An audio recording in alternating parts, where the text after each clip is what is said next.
What's up, everybody? Welcome to Kinda Funny Games Daily for Tuesday, June 4th, 2019. I'm one of your hosts, Greg Miller, alongside the busiest lady in the business, Andrea Renee. What's good, Greg? Plain M&M's. No! Yes! The king of the M&M's, everybody. Plain.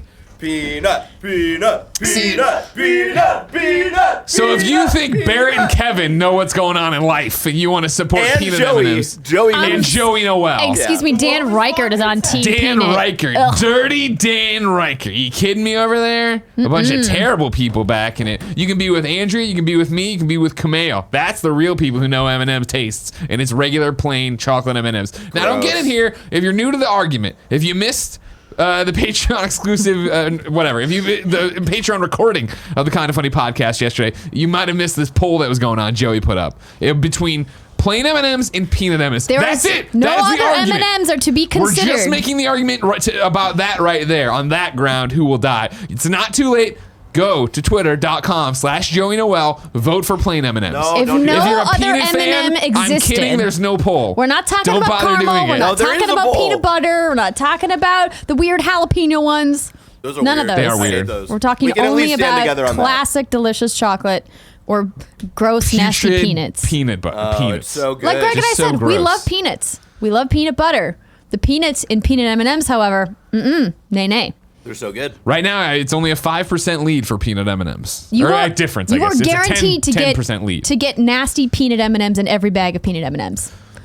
Not Peanut with M&Ms classic. suck, all right? M&Ms, Every proper, M&M in that bag perfect. is going to be delicious. I'm just saying the official Kinda Funny Twitter account tweeted in support I for can go delete peanuts. that tweet whenever I want to. Barrett, but I'm just not because going you to, run all the right? official Exactly, Twitter account doesn't mean exactly. anything. Just because you don't put any punctuation on any of the tweets you write for any of us, you make us all look like a bunch of idiots. Shut up, do. Kevin.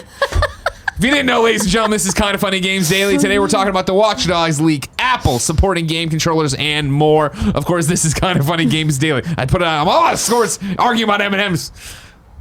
We run you through the nerdy video game news you need to know about each and every weekday here on twitch.tv/kindafunnygames. If you're watching live, you have a special job. Go to kindafunny.com/you're wrong. Tell us what we screw up as we screw it up so we can set the record straight for everybody watching later on youtube.com/kindafunnygames, roosterteeth.com, and listening on podcast services around the globe. Housekeeping for you today. Remember, the Kinda Funny Games E3 showcase is Monday, June 10th at 4:30 p.m. We are, and that's Pacific time, we're going to have more than 60 indie games. You can watch it with us, youtube.com/kindafunnygames. Again, 4:30 p.m. It is right after UB, right before Square. As soon as ours ends, you can go over to our Twitch channel and watch our pre-show for Have the Square you Enix announced press the conference. runtime?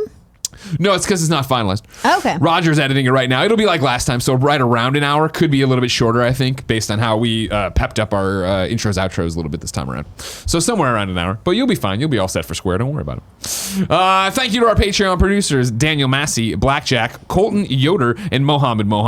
Today we're brought to you by Hims and Omaha Steaks, but I'll tell you about that later. For now, let's begin the show with what is and forever will be the Roper Report. I knew you'd do something. You had that look in your eye. Time for some news. Not sponsored by Peanut M&Ms. Thinkers doesn't brought to you by Peanut M&Ms. There's five on the Roper Report today. Number one. It looks like Watch Dogs Legion has leaked. This is from Jason over at Kotaku. It wouldn't be E3 without every Ubisoft game leaking, wouldn't it? Following Roller Champions last month, the third Watch Dogs has now leaked out thanks to Amazon UK and is called Watch Dogs Legion.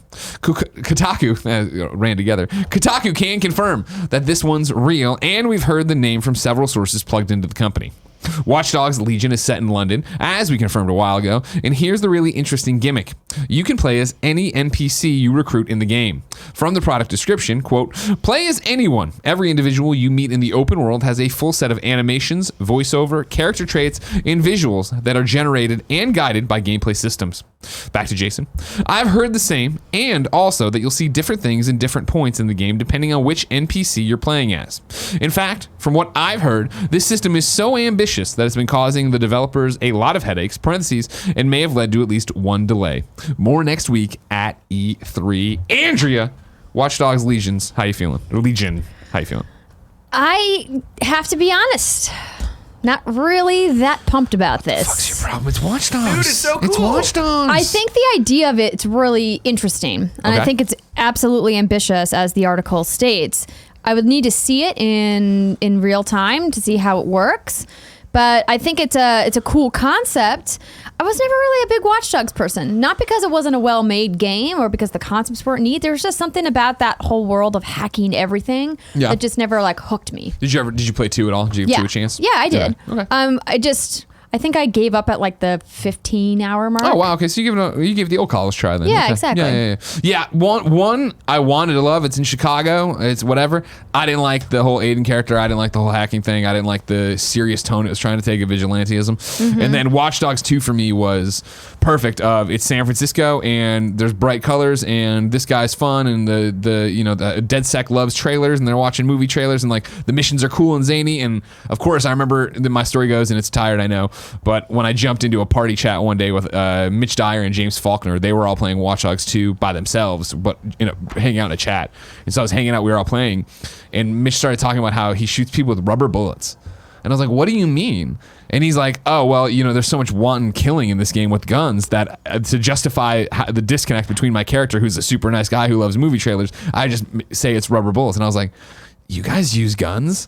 And it was the first time I realized that I was playing the game as a hacker in terms of like, oh, go in here and infiltrate. Okay, which meant I sat on the street corner and took my little drone in or my RC car in and just ran in, got the objective and got out. Whereas other people were running around shooting, and it for me opened the eyes of the disconnect in why other people weren't finding the same connection with the characters in the world I was, because I was coming in and role playing for all intents and purposes, right? Of like, oh, I'm not going to use my guns ever, really. I'm never going to get into a gunfight. When I had to go for trophies at the end and that's how you had to do it, it was like so foreign to be using a gun as Marcus. Maybe that's why I didn't connect with it, because it's a open world Ubisoft game with guns in it. Like, why wouldn't you use the guns? Because it's just not how DedSec would roll. They're nice people. They were nice people. Marcus was a nice boy. Listen, you opened my eyes to a perspective on how to play that game that I did not think about. Hey, but you're not wrong. Like, it's giving you those options, right? And so however you interpret it, play with the toolbox and the sandbox, that's how you do it and how it goes.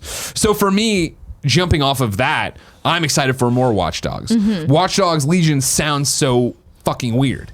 You know what I mean? Yeah. Play as anyone. Every individual we meet in the open world has a full set of animations, voiceover, character traits, and visuals that are generated and guided by gameplay systems. Let me try to justify that. I feel like there will be, like Captain America, Winter Soldier, one of the best MCU movies of all time. I agree.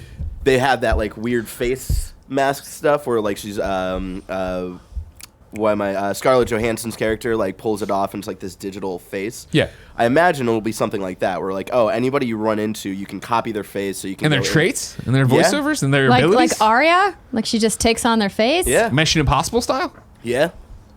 I believe it. I feel like that's the one way you can justify it. Well, I think this is why I want to see it in action, right? Yeah. What it looks like in game, because totally it's incredibly ambitious that they're all going to have a full set of animations, voiceover, and character traits that are generated and guided by gameplay systems. Because let's be honest, as much as we're fans of Ubisoft and love a lot of Ubisoft open world games, their open world NPCs are a little rough around the edges. Sure. Fair. So if you're going to implement a gameplay system where essentially it's randomly generating this kind of stuff on the fly, or even if it's like bespoke, animations that are created, but there's just a bazillion of them, like, it has the potential for an uncanny valley nightmare situation. The biggest thing is, it's just, will there really... I feel like you flirt with disaster here. And granted, we haven't seen the game. We know nothing about it. But just from it sounds like one of those things that's really weird and interesting. And then we're going to go in. And 20 hours in, am I really getting a random guy? Or am I getting, okay, cool, that's Ted's face from 30 hours ago. And clearly it's the one personality trait that I know I used with Aisha back in the day. Like, is it going to be that diverse and that crazy and that different that it actually nets out that way? Or is there really like 4 or 5 archetypes that I'm playing with and moving things around on? And I just, Jason again, right? You can play as any NPC you recruit in the game. So am I building a army here of DedSec people or however they're going to do it? And then Watch Dogs Legion sounds like an army to me. It's true. Yeah, that's true. You nailed that part actually. Yeah. I don't know. I mean, I'm interested. Building an army doesn't sound great, but then of course Metal Gear Solid Peace Walker. We all remember the best Metal Gear game where I was building, what and even that concept in like the Assassin's Creed games, right? They've been building on that since like 2. Of like building your own like crew, and obviously you can't play as those people, but that concept is something that they're not unfamiliar with. See, but that's the thing, I guess, where for me, and again, we're talking out our ass, we don't know, we're just hypothesizing. Right. I feel like I lose connection to a game when I start and I can jump around between different people. What I liked about Peace Walker, was, hey, you are Big Boss. You are building Outer Heaven for all intents and purposes. Like, you're recruiting these people, and then you send them off on missions, but you're not going out on the missions with them, right? Like, you're not doing that. You're not playing as those people. Right. So that's the same thing. I think it was with 2, maybe Brotherhood, where it's like, yeah, you're recruiting these people, and then you can, like, send them off, go on missions, and have them, like, level up, and then they bring, like, back. Yeah, that was Brotherhood. Well, yeah, I mean, but you could recruit people in Origins, or in Odyssey too, right? Like sure, you can have your little thing of... You kind of, like, min-max them in the menu of, like, who's got the stats that you want on your ship. Yeah, exactly. I don't know, it's going to be interesting. It is a very interesting, weird thing to do, and, yeah, I like the idea. It's different, which is cool.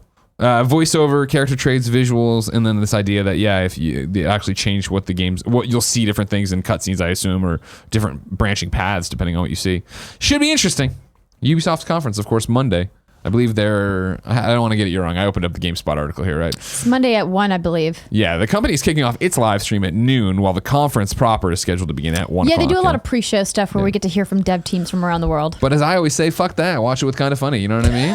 12:30 Pacific, we'll have our pre-show up and running, twitch.tv/kindoffunnygames. Of course, you can go to my Twitter, twitter.com/GameOverGreggy. The pinned tweet is all the E3 stuff we're doing, because there is a lot of them. I put a question in here from the Dead Man 97 Alex, but I think we kind of answered it, so I'm just reading here. Description, player, what did you think about? Nah, I think we pretty much got all around that. We didn't talk a lot about London. Excited to go around London. That'll be cool, right?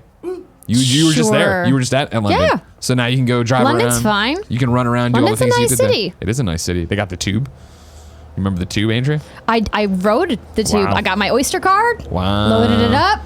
Hit the subway. Yeah. It was great. Great. You can use your Oyster cards on the buses too. It was really convenient. Yeah, it's smart. Yeah. They got that public transit thing down pat there. Did you get some fish and chips? Did not get fish and chips. I know, but I had Fake proper tourist. Afternoon tea. Okay, that's actually better. I'll give you. All right, cool. All right. Number 2 on the Roper Report. Apple announces PS4/Xbox One controller support. This is Jeremy Winslow at GameSpot. Apple hosted its annual Worldwide Developers Conference today with a bevy of announcements for both its hardware and software. Kicking the conference off was an unexpected surprise. PlayStation 4 and Xbox One controller support is headed to both iPhone via iOS 13 and Apple TV. According to Apple's official iOS 13 features preview, the upcoming software update, slated to launch this fall, will allow PS4 and Xbox One controllers to work on iPhones via Bluetooth compatibility. With Apple's TV OS update, also slated to launch this fall, both controllers will work on the Apple TV as well. As a CNET report states, Apple hasn't confirmed whether all controller features, such as rumble vibration and headphone functionality, will work once both products receive their respective updates. The news comes not long after the California-based company unveiled its game streaming service, Apple Arcade. The monthly subscription service is expected to launch this fall, and while pricing remains undisclosed, Apple has confirmed that a lot of developers, including Konami, Sega, Sumo Digital, and more, are working on bringing games to the platform. Some titles include Oceanhorn 2, Knights of the Lost Realm, Team Sonic Racing, The Artful Escape, Where Cards Fall, and more. Andrea, This is cool. Yeah. This is cool because finally maybe I can use the PlayStation 4 controller on PlayStation 4 Remote Play on the thing. Because remember, they put it out and everybody's like, this is really cool. And then we opened it up and it's like, oh, it's just touchscreen. Lame. This is worthless. I can't use this for anything. But if you could use your DualShock 4 on your iPad Pro. See, and that's the one thing in Remote it. Play. They're talking about, right? It's iPhone via iOS 13, Apple TV. Fucking put iPads in there too, guys. Help me out. Well, iOS is on iPad. It says specifically iPhone, and I don't trust anything because I'm stupid. I guess you could just... I'm stupid. You could do the magnifying. Exactly. I'm very dumb, and I refuse to believe it, let alone kindoffunny.com/you're wrong. Let me know if I got it wrong. Why they wouldn't optimize that specifically for iPad seems like a big miss to me. Because they want my money. They want me. I have an iPad, buy the Apple controller or some garbage like that. No, but that's what I'm saying. If they optimize it for iPad, particularly the iPad Pro, the big one, the powerful one, like the one I got, that could get people like me who's still sitting on her iPad 4 to upgrade to a brand new fancy iPad. Yeah. Either way, hopefully it works on iPad. I don't know. I mean, iOS 13 is coming to an iPad, you assume, right? But again, I'm stupid. I'm not going to make that assumption. Kindoffunny.com/you're wrong. Big news either way, because that's just cool. I like that idea. I'm definitely interested and intrigued to see if and how this will potentially play into Apple Arcade that they're launching. And if there's going to be controller support for a variety of those games. I have to imagine that there will be. Though mobile gaming purists will say that, true games developed for mobile are designed for the glass and not designed for controller, because simulated controller in a mobile environment generally doesn't feel good in the vast majority of mobile games that are out there. Of course, there are examples of where it's done really well. So I would like to see some games with controller support running with these controllers. Sure. But see, on an iPhone or an Android phone. What gets it for me is the idea that it's not even about mobile games anymore. If it can just be, like they're talking about, they bring up Apple Arcade and their streaming service, right? Like we're getting closer and closer to what gets me so excited about Project xCloud, right? Which is just iPhone, iPad, or whatever, tablet, don't even know if it'll work with iDevices, and a controller, and I'm streaming Xbox games. So if this is, as they're bringing up, like Team Sonic Racing is going to be running on this thing from Sega, is the Apple streaming service going to tackle what Stadia is trying to do and move? Do you think they're going to go after Stadia? I think that they're laying the groundwork for it, at least. I think that they could absolutely make a play here. Yeah. We've seen them continue to put investment in their entertainment branches, going from what was traditionally a hardware-only company to more of a software-focused enterprise as they're seeing global hardware sales dip. Now, don't get it twisted. They're still making a ton of money from hardware around the world, but they are invested in these other opportunities. We saw them do their big TV and film push earlier in the year. We obviously know that Apple has established publishing relationships with all of the major developers. I'm pretty sure every major publisher has published something in the iOS store. So I think that they're poised to offer some kind of streaming alternative to Google Stadia and potentially do it better from the perspective of the publishers, because they probably won't have to give up as much as maybe Google is asking for. But I don't know. I don't know how those conversations are going, or, traditionally we've heard mixed feelings from developers about working with Apple. Sure. Some really love working with them. Some hate it and say that they take way too much of a cut.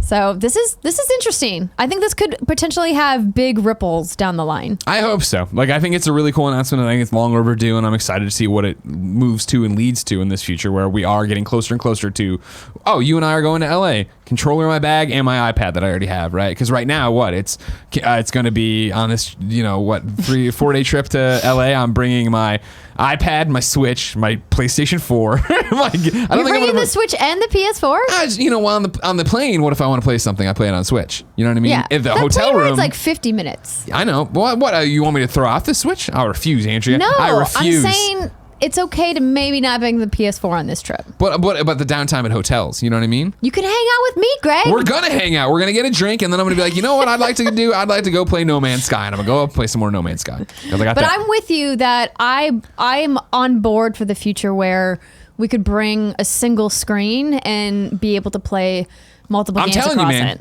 That would be good. If it's Stadia, if it's Apple and they're doing real stuff, which I really hadn't thought about, if it's Microsoft, or even if PlayStation comes out with this PlayStation 5 and has some business, I'm all in. That's going to be a game changer for me. Just to be able to sit there and be like, oh, cool, that's what I'm going to do. Now, you want to get confusing? Let's get confusing. Kindafunny.com/you're wrong, all right? So, people, iOS 13 is not coming to the iPad. iPad is getting iPad OS. Oh. This is from Brian. He's the first person to put in there. Jinxie Man says, then here it is. Then Dan Rawls 22 says iPad OS is confirmed for support with the DualShock 4, according to PlayStation's official Facebook post, as seen here. Okay. That's great, but that's not Apple, which I hate, right? And then here we go. Well, Juan Maldives says Apple does not include iPad in their list of supported devices for iPad 13 because, of course, it's not coming there. They also have announced iPad OS, though there's not a ton of details. And it goes on like this of going then. Then Arvel likes to pop up and go, you can use the DualShock 4 with Remote Play already. You have to log in with a second account with another DualShock 4, stream it. That's not the fuck what I'm talking about. No, we don't want to work around. You clearly understand what I want. We want like native integration. Exactly. So we definitely know. Here we know that we're getting. Oh, see, now here you go. Now, Nanobiologist, iPad is getting iPad OS, not iOS 13. So they are not getting controller support. They are getting mouse support, though. So we're all over the place. Who knows what the hell's happening? It seems what does iOS have? Nobody's fucking sure. Seems like details are sketch. We will figure it out. We will keep you posted. Everybody, calm down. We're gonna figure it out. All right. Number 3. Starbreeze is laying off some people. This is an official statement from there. Starbreeze has decided to make organizational changes in order to make the organization more efficient and reduce costs. As a consequence, the number of employees will be reduced by approximately 60. The changes are expected to be fully implemented in November and will correspond to a cost reduction of approximately 3 MSEK per month. That's 3 heads, 3 people. Starbreeze is in reconstruction as of December 2018 and is in a challenging financial situation. The company has decided to focus on its core business, game development, and publishing. To be able to operate as an efficient and profitable business long term, Starbreeze has decided to implement organizational changes. Today, the Starbreeze Group has 240 people employed. I double back because that doesn't actually make sense when they're talking about it. So 60 people, 3 a month. That would only read out to 60, but you understand what's going on. So yeah, Starbreeze continuing to trying to fix this. Of course, Starbreeze, made headlines when Payday was a huge success. Then they didn't do well with that Walking Dead game. Then the Walking Dead rights were taken away from Skybound. Then there was they came and arrested those guys out front for money laundering, but it wasn't apparently related to Starbreeze. And then the hits keep coming for Starbreeze. If they can turn this around, that will be one of the craziest stories in video games. Because it seems like the writing's on the wall. I appreciate them trying to save the day and get in there and get it done. Who will see? They are the ones publishing Psychonauts? That is correct. Yeah, right? I just looked it up because I thought I remember hearing their name. And so they are publishing Psychonauts 2. They, of course, also published Dead by Daylight, which is very popular.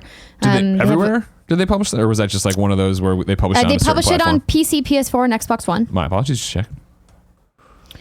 And they also published Raid World War II. And they have a handful of VR titles that they published as well. Okay. We'll wait and see. Again, if they can fix this, it would be even crazier than when it was like, oh, Vivendi's going to buy Ubisoft. And Yves Guillemot was like, the hell they will. But it seemed like Ubisoft was having more success stories than Starbreeze, which seems to be just hit after hit on the bad stuff. Yeah, they've not had any big W's lately. Yeah, obviously. Maybe Psychonauts 2 can turn that around for them. Maybe it can. Maybe Tim Schafer should just finish it, Some would say he's the big problem here. He is a problem guy. Greg, Thank you. He's our friend. Well, where does he come down on the peanut M&M versus regular M&M debate? That's the big question. Should we text him? He did come in last week to help you with the Kind of Funny Game showcase. That's a spoiler, and you just ruined the showcase. You posted it on fucking social media last week. I know, but I like to try to make you feel bad. Okay. For a second, did it work? Did you oh God, did I screw up the showcase? No, I knew you. I remember you posted Antonio Batista coming through. Well, first off, Batista, great name. And saying, guess what, ladies and gentlemen, the DualShock is confirmed for iPad OS. Go to the game controller section of apple.com/iPad OS. It seems, ladies and gentlemen, we can trust in Batista as usual. It's going to be okay. Everybody calm down. It's happening. The streaming future is here. When servers go down and stuff, don't give your snarky responses, all right? We're all about this. We're trying to make everything happen. We're getting there, ladies and gentlemen. We're getting there. The streaming future, Andrea. You're on this Tim Schafer business? No, sorry. I got distracted. Who are you texting then? It doesn't matter. It's not work related. God damn it, Andrea. Number 4, PlayStation Plus prices are rising globally. Not here in the US or Canada yet, but we'll see. This is Stephanie Nunley over at Video Games, or VG 24/7. Sony is raising the subscription price of PlayStation Plus in Asia and Europe starting August 1st.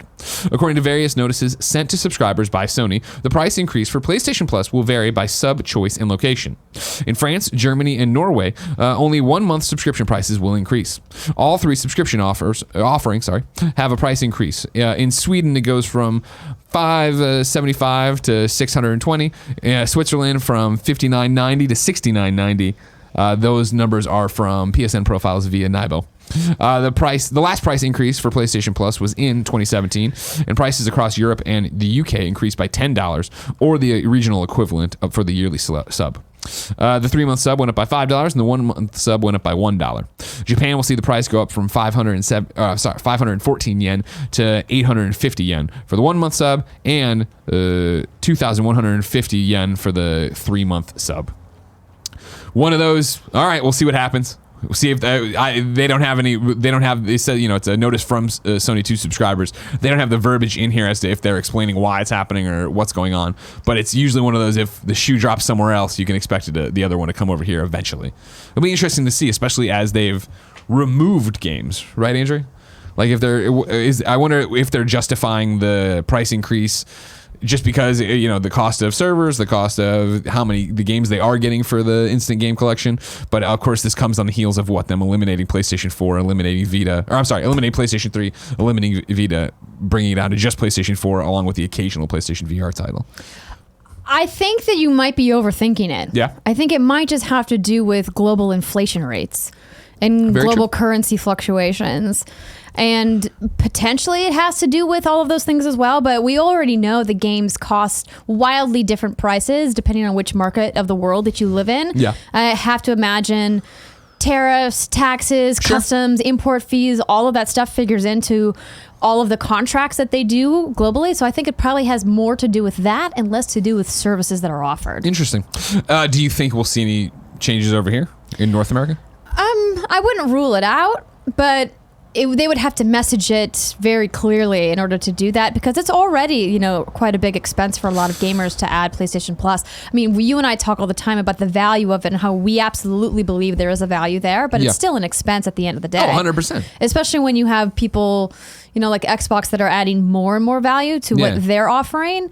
And I don't know if there's a comparable thing, because as somebody who just signed up for a PlayStation Now subscription for the very first time and paid $20 to check it out, I was like, oh, this is $20, but Game Pass is $10? I don't know if I like that. Yeah. See, that's my thing, is I probably am overthinking it. It probably is business logistics, but it's always so hard to pass that pill on to the consumers, right? Usually you want to give them a spoonful of sugar with it in terms of hey, prices are going up, but you're getting X, Y, and Z. I still cannot believe, from a marketing perspective, there isn't a PlayStation VR game every month. Hey, we took away PS3 and Vita on the Instant Game Collection. However, we're adding in PlayStation VR. The PlayStation VR has been around for so many years now. We believe there's a library there. We believe if you don't have it, this is a great justification to get you to get it. You're absolutely right. I think that there's plenty of PSVR games that would be great additions to the Plus free lineup. And it would be an incentive for people not only to maybe buy PSVR hardware if they've been maybe dragging their feet on it, or if they catch a good sale or something, but also it might encourage people who own a PSVR that maybe haven't picked it up in a while say, oh, hey, that game's for free this month. Why don't I, plug in my headset and check it out? And I feel like that would be the easiest way, if you had to do this, to do it, to justify why you're doing it. Hey, we're adding value to this thing. You already subscribe to it, because the last two things have been that we've taken value away from it. And yeah, you hit the nail on the head as somebody who wants to see PlayStation VR succeed because he likes it so much. Blood and Truth, again, check it out. Great game.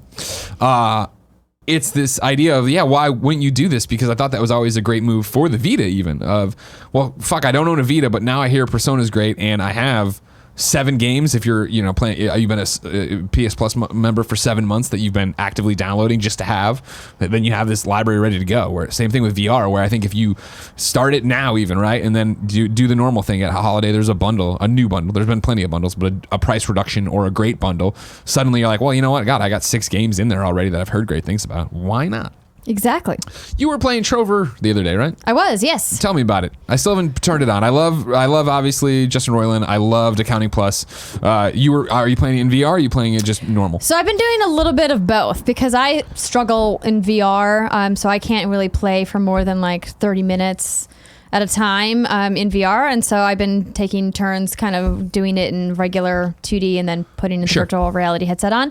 I'm really enjoying it. I think the gameplay loop is really satisfying. The combat is nice and simple, but fun. But I mean, that game, and the game we're talking about is Trover Saves the Universe from Squanch Games. I had the opportunity to work with Justin Roiland at PAX East earlier this year. Of course, Squanch provided that copy of the game for me. And I think it's just so funny that's what really makes that game sing, 100%. Is that if you like the humor of Rick and Morty, you're going to like the humor of Trover. And if you're like me, and I haven't watched a ton of Rick and Morty, which John keeps giving me a hard time about. He's like, let's watch all the episodes. And you don't have to be a fan or watch Rick and Morty to appreciate the humor in Trover Saves the Universe, because they're not related narratively at all. No. You're just going to recognize a lot of Justin's voices. Yeah. Because his voice acting style is just he's pulled a lot of inspiration some of the characters he does on that show. Yeah. But I mean, it's fun. It's funny. It's silly in such a dumb way. I mean, you have these power babies that go into these sockets in your face that are your eyes, and then to level up, they eat each other, and then you stick it back in your face, and you have these weird characters that kind of follow you around and are super annoying. And then, but if you kill them, there's real consequences in the game that like narratively will impact like what happens down the line and how they interact with you. And so like they've woven some really amazing classic gameplay mechanics into this just like wildly silly and stupid and quite raunchy comedy adventure game. How is the platinum? Because of course, Accounting Plus very easy. It's bullshit. God damn it! No, well, there's a trophy there's one trophy that John got stuck on because it involved him. I don't want to like spoil it for anybody, but okay, if you're interested, you should go look it up. I mean, but there is one in particular that is kind of like, oh man. Yeah. Bear Courtney, you've been playing at home? I played the entire thing in one sitting on Saturday. I thought it was okay. There is a lot of that familiar Rick and Morty humor, which is why I was like super in the mood to play it. But it didn't have me like kind of like surprised or laughing out loud as much as I thought it would. Like the first level, definitely, because there are these like kind of tropes that they play with in video games that I thought was funny. And so like the first world, I was like, oh yes, and then it kind of wore off for me after a couple worlds. It does worlds. get a bit repetitive towards like once you get towards the back half of the game, because they do reuse some of the jokes. But I think where some of it shines is where traditionally in games you don't spend time. Like if you just leave Trover next to some NPCs that are talking to each other, they'll just like keep going. Yeah. They'll just keep talking, but you're never really encouraged to do that in video games. You're encouraged to keep moving forward and to not let those moments breathe. Accounting Plus was the same way. Well, it's the same team, right? That brick. Oh, what are you gonna do with that brick? He's still holding that brick. I think if you hold on, I think he's gonna throw it at that window. Don't throw it at the window. He's gonna do it. Yeah, there's the same similar moments. Similar moments like that, and there's a lot of like standout moments. But at the end of like, I think it took me like 5 hours. I was like, that was fine. That wasn't fun. It was fun, but it wasn't like the. I don't know. There wasn't an extra oomph to it that really made it stick out for me, I guess. Fair. Yeah. Okay. Thanks, guys. Yeah, I think if you're looking for something lighthearted and fun that has some good adult humor, they do have a censored version. You can play mature or censored. Don't do that. It's just like a nice like palate cleanse from like, if you're doing that Destiny grind or Division grind or Apex grind, whatever your grind is. Are you ready to grind more into Destiny? Because you got big stuff's coming up, right? I'm so bummed that the Season of Opulence drops today and we leave tomorrow. And I'm going to be gone for 10 days. And then when I come back the following weekend, like everyone in the clan will have like surpassed me. Pack your PlayStation 4? No, I'm not going to have time to play Destiny. You could, if you make time. You know what I mean? Sleep sounds better, Greg. These engrams ain't getting themselves, you know what I'm saying? It's true, they are not. Number 5, biggest news story of the day, ladies and gentlemen. There's Xbox deodorant, body spray, and shower gel on their way to you. Finally. This is Eddie over at GameSpot. What does Xbox smell like? You may soon be able to find out. Microsoft has partnered with Lynx to create a new fragrance called Lynx Xbox. The range includes body spray, deodorant, and shower gel, so really all your bases are covered. The official description is simply delightful. Lynx Xbox is a fresh scent of pulsing green citrus, featuring top notes of Karif. How do you spell that? Kaffir. I was looking up Lynx. Hold on, let me get back to the story here. Karif lime and winter lemon. Oh, Kaffir. My apologies, of course. Aromatic herbal middle notes of mint and sage, and woody bottom notes of patchouli and clearwood. Containing a range of natural essential oils, the Xbox Lynx range comes with a sleek new look and features a body spray, deodorant, and shower gel. Xbox ANZ boss, Tanya Chi said in a statement that users can spray or wash themselves with Xbox Lynx to power up before heading out the door in the morning. Why would you say level up? Xbox Lynx will be available from July at grocery stores and pharmacies across Australia and New Zealand. There is no word yet on whether it will be released in other parts of the world. Ladies and gentlemen, if you live in Australia or New Zealand, I am asking you please to send me a kit. We need to smell like true gamers. I need to. I want to. I'm all about it, man. Let's get it in there. You know what I mean? Go in there. Go. You I'm sure it's the same for you. Jen's got like 50 different bottles of shampoo she's tried or these body wash stuff. Yeah. Go in there with the trash can, all right in the trash. Put up the Xbox stuff. That's all we need. That's all we need. Yeah. We're ready to roll. You know what I mean? Andrea? Yes, Greg. I can't wait for this Xbox body wash, but it's still so far away. If I wanted something more immediate, say what came to the mom and grop shops, where would I go? Greg, you would go to the official list of upcoming software across each and every platform as listed by the Kinda Funny Games Daily Show host each and every weekday. Yeah. What'd you say over there? He said yeah. Okay. Make sure it's not more of this peanut M&M garbo I have to keep hearing about over here. I don't know if you want... You look at this. You tell me if it's something worth reading. Okay. Out today! Shattered. Tale of the Forgotten King on PC. Warhammer Chaos Bane on PlayStation 4, Xbox One, and PC. Time Spinner on Xbox One and Switch. From 2, PC and Mac. Persona Q2, The Cinema Labyrinth on 3DS. Are you going to play, Barrett? I'm interested in it. Is Joey here? I don't know if Joey's here.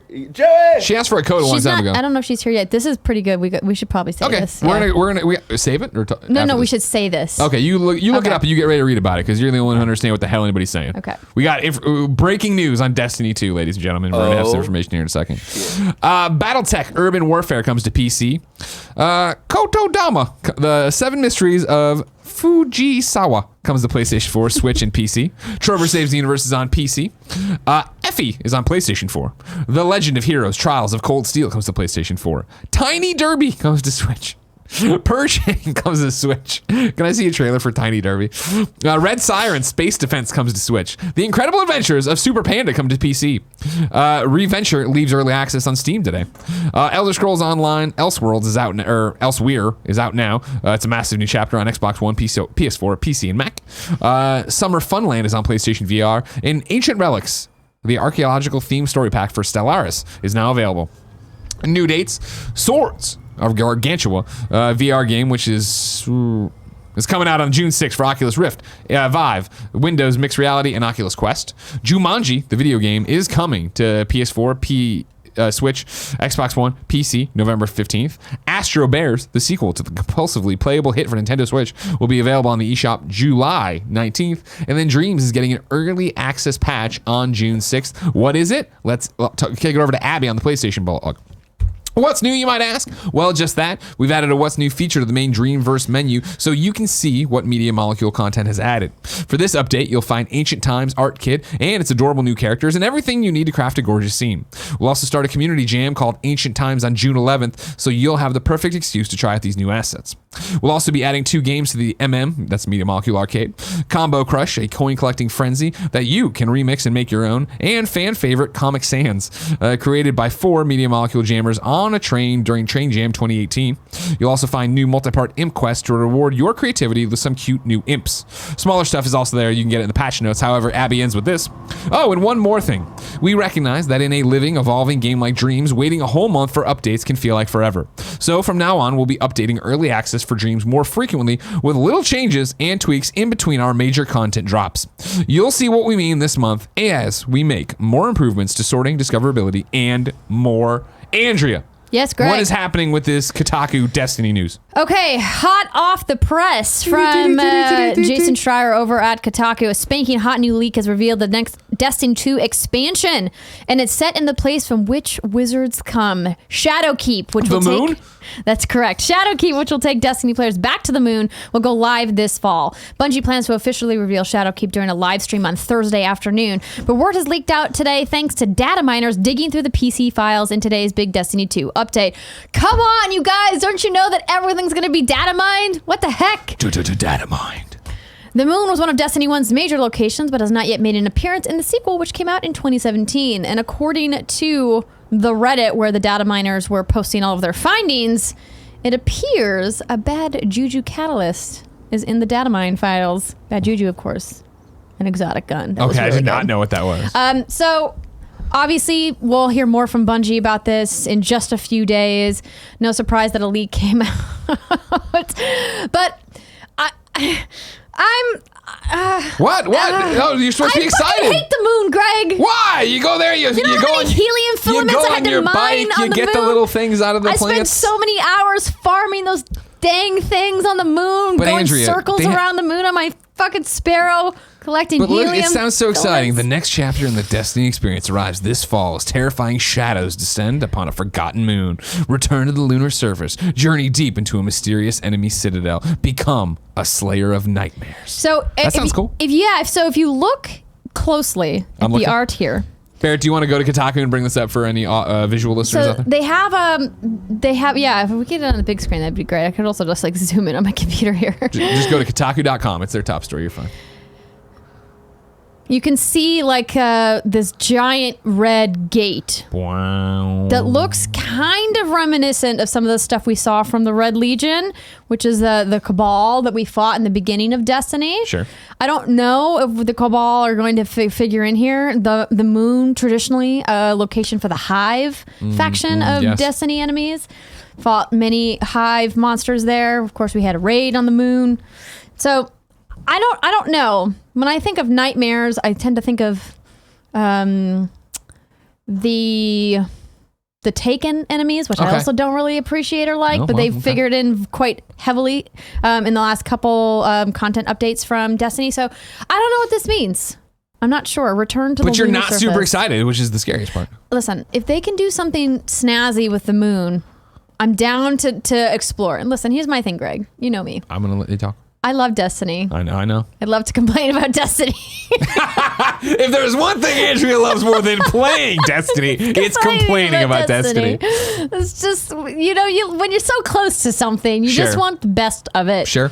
And I just want it to be its best. That's all. Okay, well, I guess we have to stay tuned to Thursday. As much as I can complain about Destiny, I'm going to be playing whatever they put out. I'm going to be playing Season of Opulus. I'll play Shadowkeep when it comes out. Because I have a problem. You do have a problem. That's 100% true. We never talked about it on this show either, too. This next specialization for the Division 2 is the minigunner.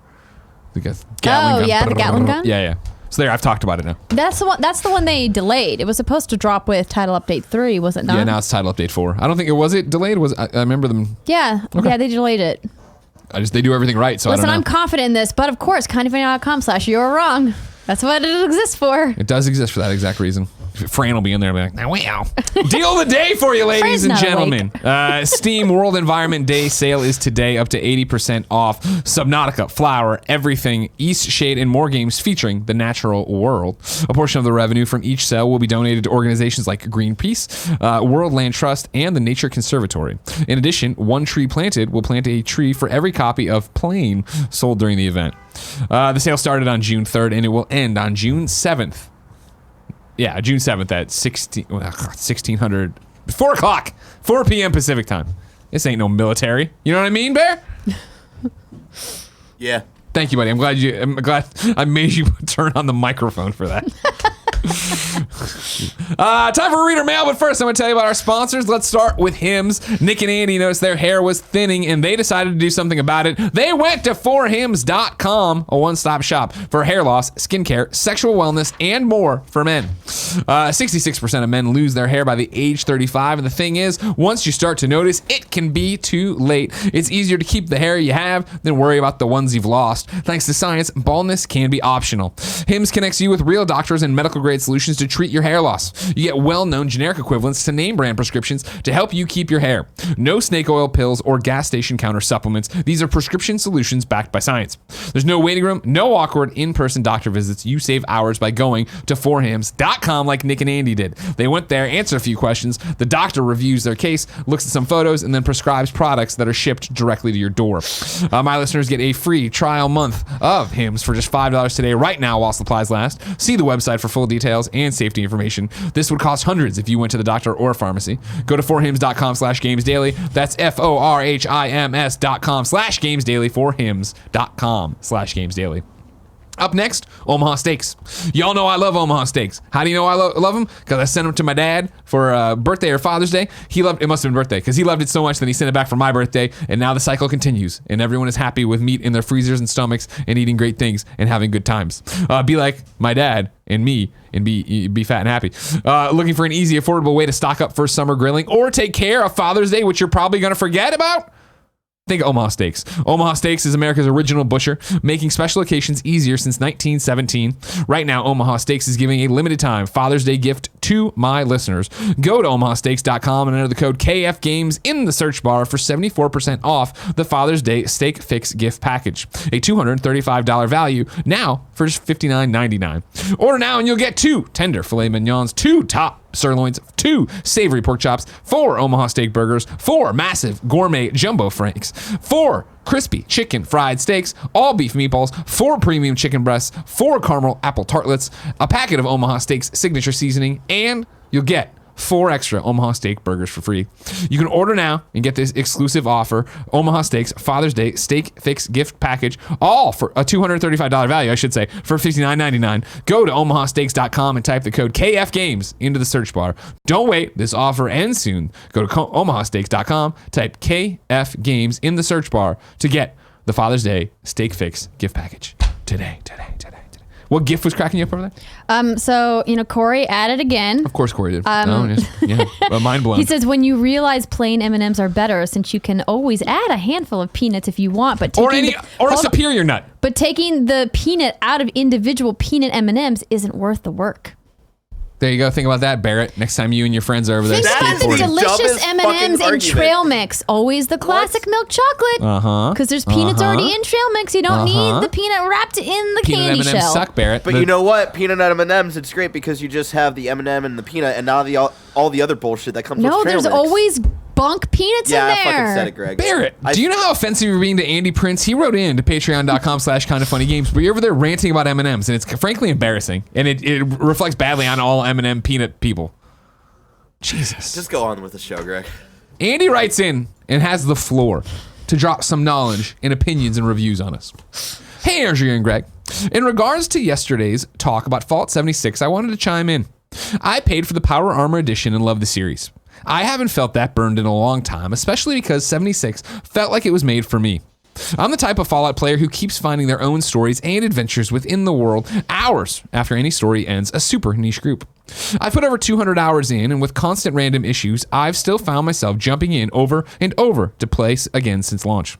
Stability for me is way better now and feels like it should have at launch. The community is the best I've ever run into an online game, with folks helping and being nice 95% of the time. The new Wild Appalachia DLC season was also stellar and added tons of new stuff to do. I'm really hoping to see more about Nuclear Winter, the next DLC season, which may introduce some kind of last man standing / mini battle royale with Vault 51, but we shall see. If you weren't into it before, I still don't recommend it, but as a fan of Fallout's world, I feel like they are listening to us and they are trying to keep building a better game. Sorry for the long post. Love you all. Stay safe out there, Wastelanders. No, I think that was a great one, Andy. I'm glad you wrote in with that. Like, that's what we're looking for, right? Obviously, we talked yesterday about Todd's... Some guy named Andy. We're not calling you Andy, no. You walked in at the right time. No, yeah. Andy. No, we want that kind of feedback. Of course, we talked yesterday, Andrea, about the Todd Howard comments to the Ryan McCaffrey Unfiltered article or podcast, which is out now. Yes, I did hear that. And so it was. I downloaded it again over the weekend before those comments hit. Of like, I'm hankering to get back into 76, but it was. I don't know what it's like anymore. So it's interesting to see that. Yeah, it's still out there for. It's gotten better if you're into that kind of thing. If that's the experience you're looking for, it just sucks that it's such a rough start. But we'll see Sunday, right? But how Bethesda's going to talk about it this time around. I have to imagine we're going to see something Fallout related at the showcase. I 100% do, but I wonder if it'll be... I just wonder about the packaging of it. Of, hey, everybody, it was a rough start, but it's really great, and here's what you've missed. Or, hey, everybody, it was a rough start, and we think we've got a reason for you to come now. If you didn't give a chance or if you didn't want to try it, here's what's up. Yeah, we asked the Magic 8 Ball about this. I think we specifically asked if Pete Hines was going to come on stage and say, we fucked up. Yeah, that was the question. We asked the 8 Ball, will Pete Hines say, we fucked up on stage? There's an excellent chance knowing Pete Hines. The 8 Ball said, better not tell you now. Ooh. Well, remember, of course, Kind of Funny tradition dictates we will call Pete Hines 10 minutes before he goes on to stage during our pre-show on twitch.tv/kindoffunnygames. It's weird because I don't really associate Pete Hines with Fallout, though, and talking about Fallout. Yeah, but I mean... Todd Howard's not going to come on and say we fucked up. No. Pete Hines is the comms guy. He's the guy that is in charge of all of the messaging. Todd Howard not come down from his ivory tower to come say he fucked up. Pete Hines, one of us. All right. Is Todd Howard going to be Todd Howard, or is he going to be a Todd Coward about it? Wow. Oh, wow. I like that. Wow, you should write headlines for stuff. You know what I mean? Todd is probably too busy making Starfield and Elder Scrolls 6. Yeah, you know what I mean? Yeah. Oh, Joey's in here eating some garbage peanut M&Ms. You find those on the ground? Thank you for You find those in the gutter? Peanut M&Ms, Joey.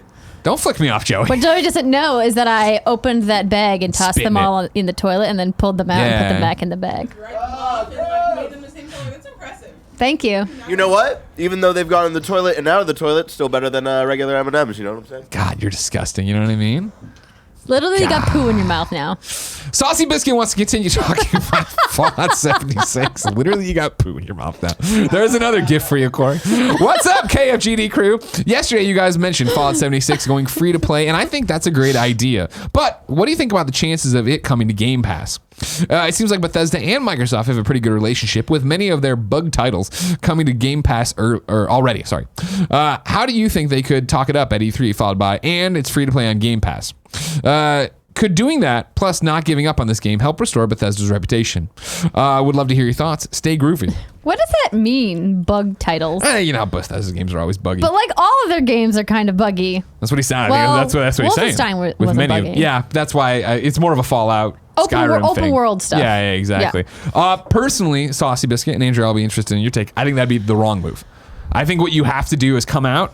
Hey, here's how we fucked up. Here's how we fixed it. Here's the next piece of DLC. Nuclear Winter is what it was called by Andy in the last one, right? Nuclear Winter, and it's gonna be awesome and it's exciting and go. And then after that comes out and people are like, man, Fallout 76 is good, that's when I think you can do a Game Pass thing. I'm against Fallout 76 going free to play anytime soon because I think that would be that's a slap in the face. I paid for this game and it was broken at launch and now it's finally good. Yeah, they should wait at least a year before they make it free. And they should absolutely include all these expansions for free. Are the expansions going to cost extra money? I don't think Wild Appalachia did, but I'm unsure. Kindoffunny.com/you're wrong, but I'll also check. Is this new one going to cost money? Because it shouldn't. They should include it for free. Yeah, I think it Fallout 76. I thought all the expansions, especially if they're still doing free microtransactions in game for cosmetics and things like that. Yeah, they still are. That's all happening. Yeah. Control F free.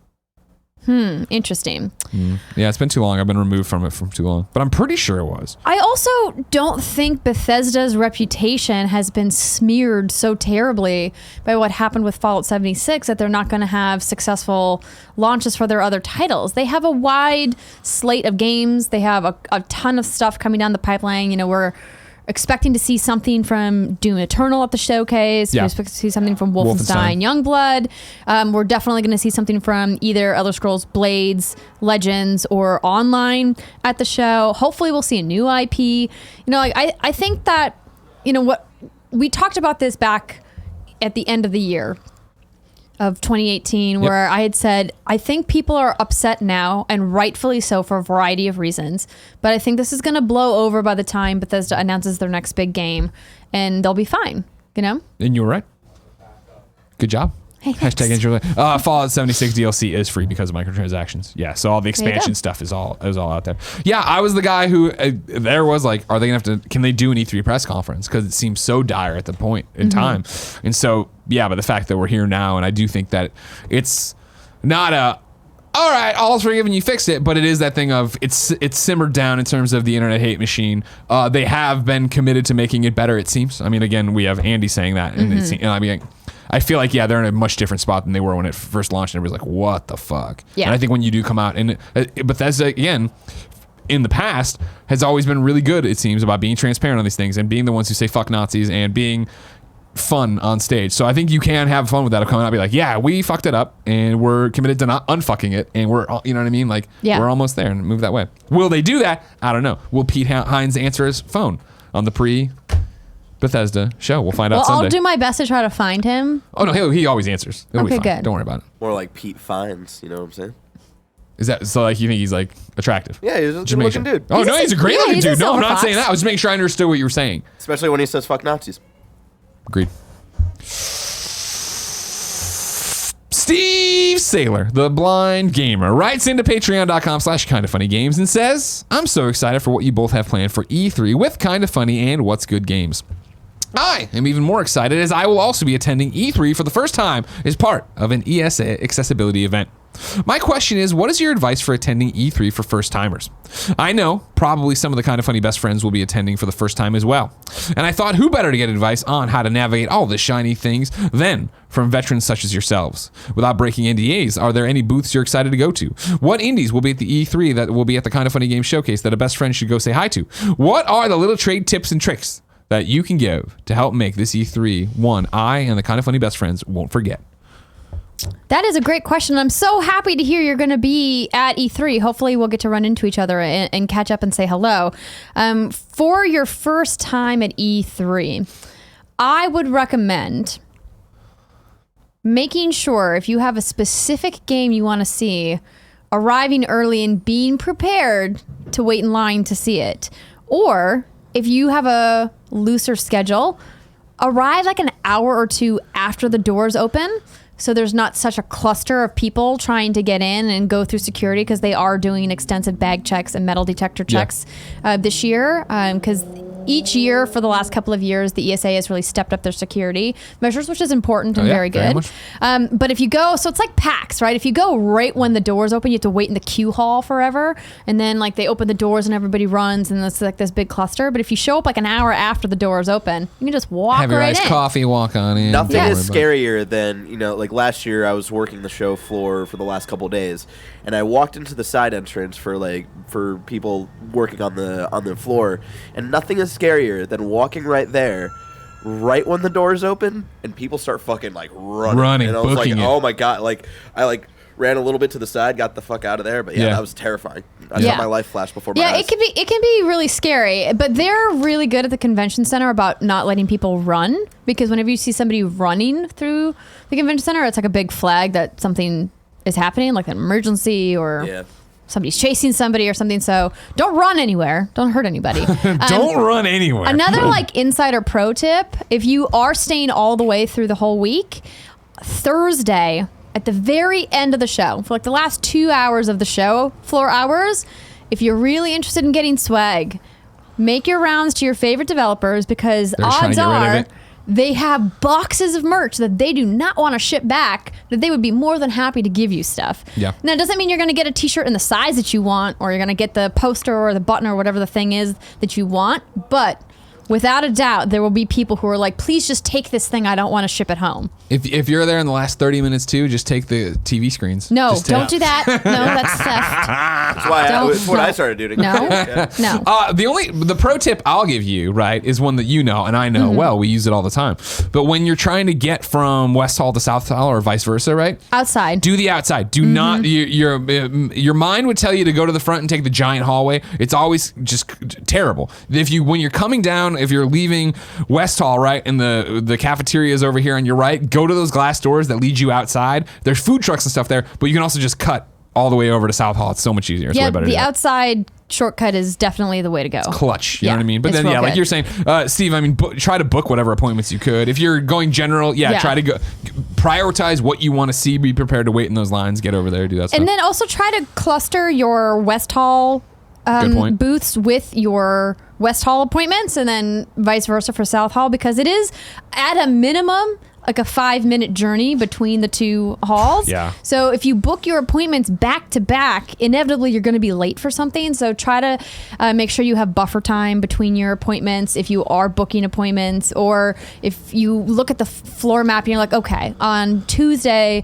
we're going to hit the West Hall, and then on Wednesday we're going to hit the South Hall, and then Thursday we're going to pick up whatever we missed the first 2 days. But you don't want to give yourself, foot pain by walking back and forth all day. I had to traverse back and forth between the West and South Hall one year 5 times in a single day, and it was not pleasant. It was a sweaty Betty. I hate that. Sweaty Betty. Yeah, because when you're hoofing it with a backpack full of gear, because you're doing interviews, man. I hear you. No more. I have learned from my own Andrea, mistakes. I'm enjoying our E3 reflections here. I'm going to give you one more here, all right? Okay. It's one-man tag team Scotland That's it. The one-man tag team, I guess the Scotland division of it. Good morning. Patreon.com/kindoffunnygames. Good morning, Greg and Andrea. With all the E3 predictions and speculations floating around the internet at the moment, plus embargoes meaning some of these can't be confirmed, I ask you, what has been the biggest bit of news you've been told but haven't been able to talk about? Obviously not something you still can't talk about. He means in your career. What's the biggest off the record or early embargoed, whatever you want to call it? How hard is it for you not to confirm rumors that you read or talk about on the show? Have you ever accidentally broken any embargoes? Well, it would be in bad faith to tell you about news that we knew about in advance and then we know about now. At least for me, there's definitely things that I legally can't tell you about.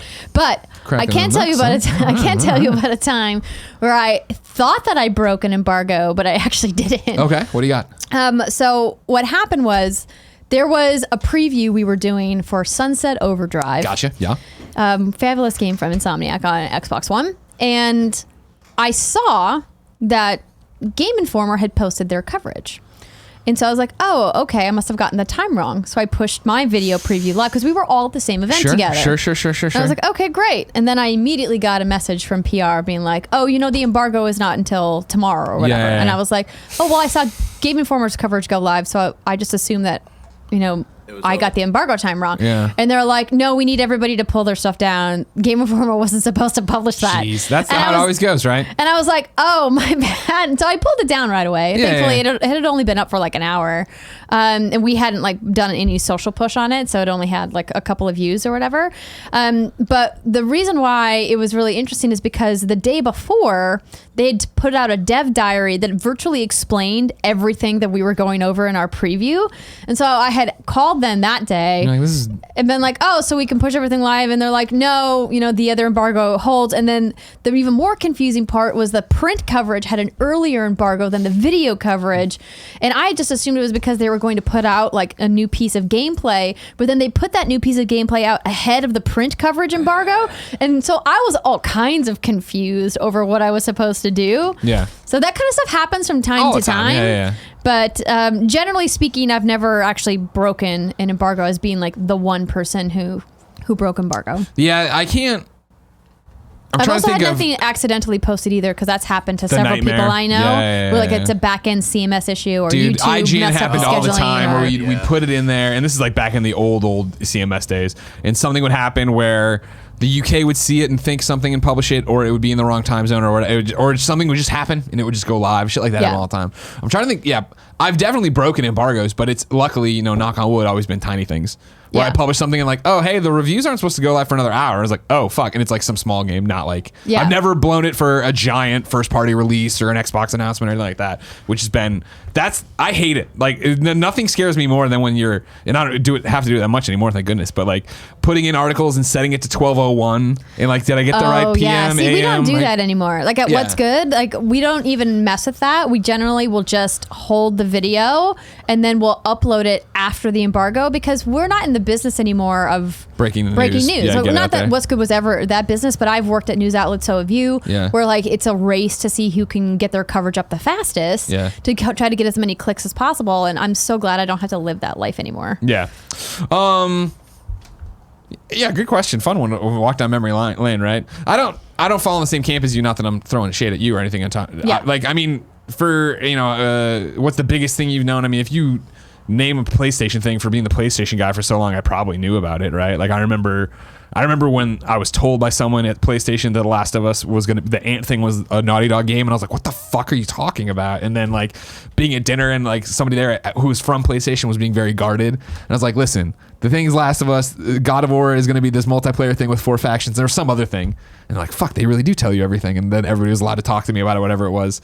And then Spider-Man I knew about way in advance through the weirdest that I won't get into. This is more, I think, what you're talking about. I won't get into how I knew these things, but the Spider-Man thing I got confirmed months and months and months in advance through a really weird thing where this is what's happening. It's the idea that we have people in the industry that we have known for a long time. But when I worked at GameStop, for example, I had privileged information, because we would have to shoot some of that stuff very far in advance. We're under extensive NDAs and legal documents for confidentiality.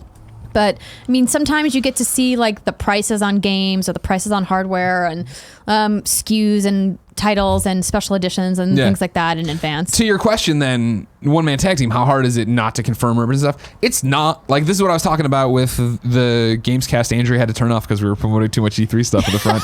For our E3 predictions this year, is like, this year was really hard for me to make predictions because I feel like I know a ton of stuff. Yeah. And it's not hard for me not to do that, even when, like, eventually we'll talk about it when I know, right? And when we get there, it'll be very simple. I talk about the things that I know stuff about now with the knowledge of what I knew back when we were making other predictions about it, or what I've read off the internet, right? That's all it is. You just check it at the door in terms of what you really know versus what you're allowed to say and stuff because of NDAs, contracts, off the record information, stuff like that. Yeah, and it's tough. I think a lot of times the audience forgets what off the record means or the context of it. You know, some of these conversations that we have are going to be off the record indefinitely, right? Like we have conversations with people and we can never report on them or that we had that conversation or even use it as on background information. But I think more importantly for me personally, I have never had a desire to leak or break anything because it's never been my brand of news. Like people don't come to my Twitter feed or to What's Good Games or even to Kind of Funny to get a hot scoop, right? I mean, that's very much like a Kotaku thing or an IGN, Eurogamer, GameSpot, right? They're at the edge of what is hot and what is the latest information, and because that's what their brands do. And for me, I never would jeopardize my relationship for receiving privileged information by betraying that trust to get one viral tweet, and that's the thing. Like one viral episode of our show, and then now my relationships with all of those people are ruined. And I use it always in a joking sense, but there's so many people that do get cagey about telling you something off the record or whatever, and I'm like, cool, dude, I've been doing this for 12 years. I'm not doing this to blow up. I'm not going to blow up my career to tweet out one thing of like, here's this release date, this one and done thing that would go viral or just be sourced all over the place. Like, what's the point of it? And again, to your point, that's just not who we are. And I always, it's an example I've talked about before and Kind of Funny, I think, on Games Daily. But of course, there's new people every day. Like, it's in the old Up at Noon days where I had a developer on and totally not thinking because he wasn't first party PlayStation. He wasn't even PlayStation, right? Confirmed that Orbis was PlayStation 4 and that it was running on the next Unreal or whatever. And it was that thing of like, or Unity, whatever it was. And it was like, okay. And it ended and everybody left. And I grabbed Nick and I'm like, do you know what just happened? And he's like, no. And I had explained to him, no one's confirmed that that's a real thing. Right. And we had a long conversation with IGN about like what to do. And we ended up cutting out of the show because Up at Noon isn't that thing. And it would have been like, cool, let's burn this one guy down.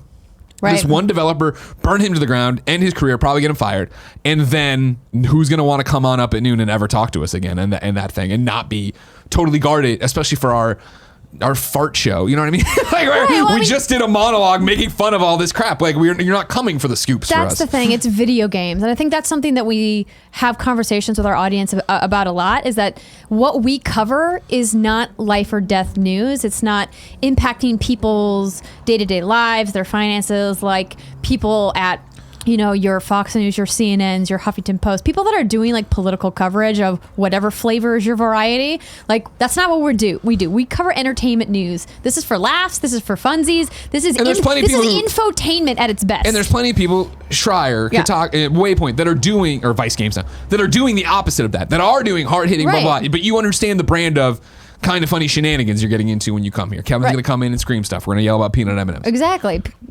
Classic M&Ms are the best. Exactly. We just want to leave you with that, maybe. That's the one. Barrett, I'd love to. You brought up the time. I'd love to give you the floor to respond to that jab, but you can't. Ladies and gentlemen, it's time for Squad Up. This is where one of you writes in to patreon.com/kindoffunnygames. Give me your name, username, platform of choice, why you need help in a video game. I read here. The best friends come and find you and everybody plays games together. Today, Jeffrey P. Long needs help on Xbox. Jeffrey's username is Jeffrey P. Long. Jeffrey space P space Long. Happy Monday, best friends. Oh, this is from Monday. I'm looking for a Kind of Funny best friend to join our crew in Rock Band Rivals. We are a regular Bloodstone achieving crew and we desperately need a new vocalist. Don't worry, we don't make you buy any DLCs. So if you're a lone wolf vocalist that wants to join a pack, hit me up on Xbox. Looking forward to seeing one of you flex those golden pipes. If you want to play Rock Band Rivals with Jeffrey P. Long, hit up Jeffrey P. Long. Andrea. Oh, EA's getting in on the action. What did EA say about M&Ms? EA tweeted peanut butter M&M's going to come out of nowhere to sweep. Wait, peanut butter? No, again, no adding different M&Ms. They must not have seen the original poll.